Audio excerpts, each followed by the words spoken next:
friends, in this video we are going to learn how to change the background color of a WordPress website. As you can see right now I am into WordPress admin dashboard, and here in the left side toolbar we are having an option of appearance. You just need to move your cursor over appearance and then click on customize. Okay, we are into the customization page, right? And in the left side toolbar, whatever the changes we make, we can simply see in the right side, right?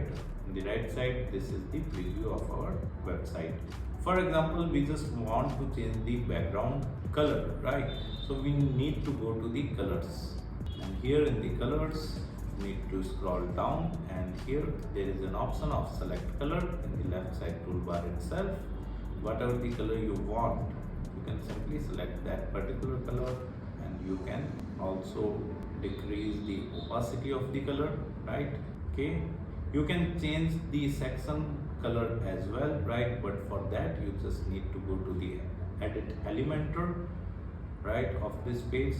So this is how you can simply change the background color of a WordPress website. Apart from that, if you want to learn more about WordPress, I have mentioned my blog link in video description. You can simply visit my blog and read articles related to WordPress with video tutorials. And if you are interested in learning digital marketing in detail, then also I have mentioned my website link in video description. You can simply visit my website, explore our digital marketing course, and you can purchase the course directly from there. Thank you so much. If you want to learn digital marketing for free, then subscribe Digital Bikana YouTube channel right now.